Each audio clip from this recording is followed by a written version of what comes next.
నమస్తే, welcome to our channel. Natural star Nani గారి acting గురించి, ఆయన మూవీ సెలెక్షన్ గురించి స్పెషల్ గా చెప్పాల్సిన అవసరం లేదు. అసిస్టెంట్ డైరెక్టర్ గా తన కెరీర్ ని స్టార్ట్ చేసి హీరోగానే కాకుండా ప్రొడ్యూసర్ గా కూడా మంచి గుర్తింపు తెచ్చుకున్నారు. ఆయన ఇప్పుడు హిట్ 3 అనే ఒక మూవీలో యాక్ట్ చేస్తున్నారు. ఈ మూవీకి ప్రొడ్యూసర్ కూడా ఆయనే. ఆయన ఇప్పుడు నెక్స్ట్ చిరంజీవి గారితో మూవీ ప్లానింగ్ లో ఉన్నారంట. దసరా మూవీ డైరెక్టర్ శ్రీకాంత్ ఓదెలా గారు చిరంజీవి గారికి ఒక మూవీ చెప్పగా ఆయన దానికి ఓకే చెప్పారు అనే టాక్ అయితే వినిపిస్తుంది. ఈ మూవీకి నాని గారు ప్రొడ్యూస్ చేయాలి అనుకుంటున్నారంట.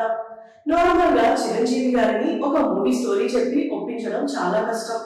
అలాంటిది శ్రీకాంత్ గారు ఏం చెప్పి ఒప్పించారా అని అందరూ మాట్లాడుకుంటున్నారు. అయితే శ్రీకాంత్ గారి ఈ స్టోరీలో చాలా సర్ప్రైజ్లు ఉంటాయంట.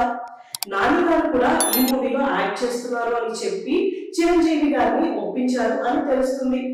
మల్టీ స్టారర్ మూవీ అయితే కాదు కానీ నాని గారు ఒక ఇంపార్టెంట్ క్యారెక్టర్ చేస్తున్నారు అని, ఈ సినిమాలో ఒక 20-30 మినిట్స్ ఆయన ఉంటారు అని టాక్ అయితే వినిపిస్తుంది.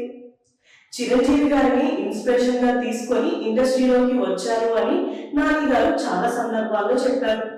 అలాంటిది ఇప్పుడు ఆయన మూవీకి ప్రొడ్యూస్ చేయడం అంటే చాలా గొప్ప విషయం అనే చెప్పుకోవచ్చు. ఇప్పుడు శ్రీకాంత్ ఓదెలా గారు నాని గారు పారడైజ్ అనే ఒక మూవీని చేస్తున్నారు. అండ్ చిరంజీవి గారి మూవీ కూడా నెక్స్ట్ విశ్వంబర మన ముందుకి రాబోతుంది. ఆ తర్వాత అనిల్ రావుపూడి గారితో ఒక మూవీ చేస్తున్నారు. ఆ మూవీ కంప్లీట్ అయిన తర్వాత శ్రీకాంత్ గారితో చిరంజీవి గారి మూవీ ఉంటుంది అని అనుకుంటున్నారు. ఈ మూవీ గురించే త్వరలో అప్డేట్ రాబోతుంది అంట. ఈ మూవీ గురించి ఎప్పుడెప్పుడు అప్డేట్ వస్తుందా అని అందరూ వెయిట్ చేస్తున్నారు.